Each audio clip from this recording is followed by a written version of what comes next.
तो आइए टेस्ट करते हैं हम अपनी रिले को। सबसे पहले मैं आपको पिन्स के बारे में बताता हूँ। मैंने वहाँ पे D16 सेट की है क्योंकि वो Arduino के पिन्स पे चलता है और हम नोड MCU यूज कर रहे हैं, तो उसकी D16 हमारे यहाँ पे D0 पिन है।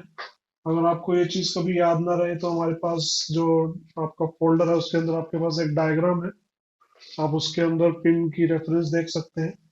D0 में मैंने यहाँ पे लगाया है, जो कि मैंने API में D16 की वैल्यू मैंने चेंज की है।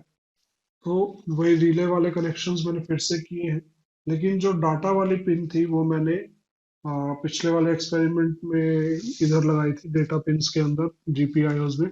लेकिन यहाँ मेरे को D16 चाहिए था, लेकिन अगर आप ध्यान से देखें तो मैंने D0 में कनेक्ट किया है। ऐसा इसलिए है क्योंकि जो हमने ब्लिंक की API में पिन डाले हैं वो हमारे Arduino से रिलेटेड वाले पिन्स के नेम्स लेता है, और नोड MCU में यही पिन हमारा D0 पे एग्जिस्ट करता है। आपको अगर ये चीज में कंफ्यूजन रहती है, आपको ये पिन की मैपिंग्स देखनी है, तो आपके कोर्स के फोल्डर में 2 JPG फाइल्स हैं जिनमें से आप इंडेक्स देख सकते हैं किसी भी पिन का। नोड MCU के लेबल्स उसमें है और Arduino के लेबल्स हैं, आप चेक कर सकते हैं कि कौन सी पिन नोड MCU में कौन सी पे जाके अटैच होगी। तो D0 हमारी API से D16 पे कॉल होगी। मैंने यहाँ पे इसकी पिन को रिले से कनेक्ट किया है। रिले में मैंने वही सेम पावर के लिए 3.3 वोल्ट्स और ग्राउंड के लिए GND पिन यहाँ पे यूज की है। और जो इसकी रिले की सेकंड रिले में मैंने कनेक्ट किया है, और सेकंड रिले की पिन मैंने D0 में लगाई है। नोड MCU के अंदर हमारे ब्लिंक चल रहा है, जो हमने हमारी API की इनपुट की थी अभी कुछ देर पहले हमारे प्रोग्राम से। तो आइए गूगल असिस्टेंट को लॉन्च करते हैं हमारे मोबाइल फोन में। Can we have some light?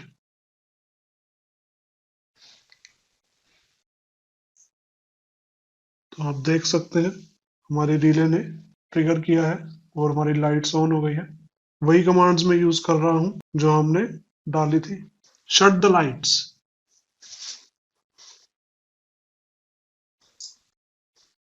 और हमारे पास वही रिस्पॉन्स आ रहा है जो हमने IFTTT में डाला था।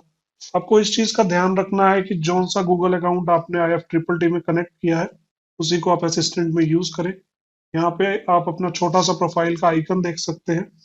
मान लीजिए आपके फोन में बहुत सारे गूगल अकाउंट साइन इन है, तो आप यहाँ से अपना अकाउंट चेंज भी कर सकते हैं।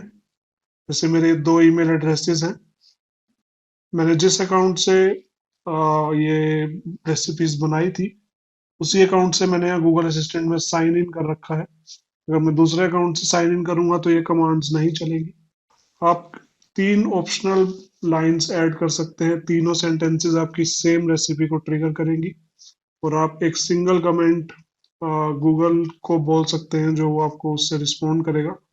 जैसे यहाँ lights will be turn off in a moment हमने लिखा था, जो गूगल असिस्टेंट का रिप्लाई है वो भी हम चूज करेंगे। जो हमने ब्लैंक में भरा था वही रिप्लाई यहाँ पे आएगा। कई बार ऐसा हो जाता है कि आप एक एप्लेट को वहां पे डिलीट करते हैं और वो कई बार सिंक नहीं होती, तो कई बार पिछली एप्लेट्स भी यहाँ चलती रह जाती हैं। तो आपको ध्यान रखना है कि बहुत कॉमन फ्रेजेस आप यूज ना करें।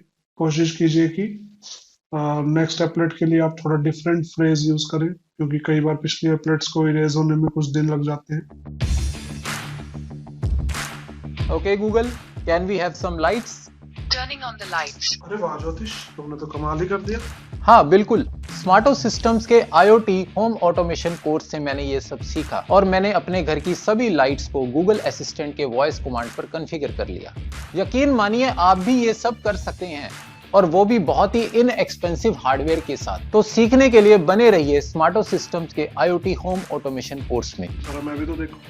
Okay Google, shut the lights. Lights will be turned off in a moment. तो देखा आपने कितना आसान है ये सब।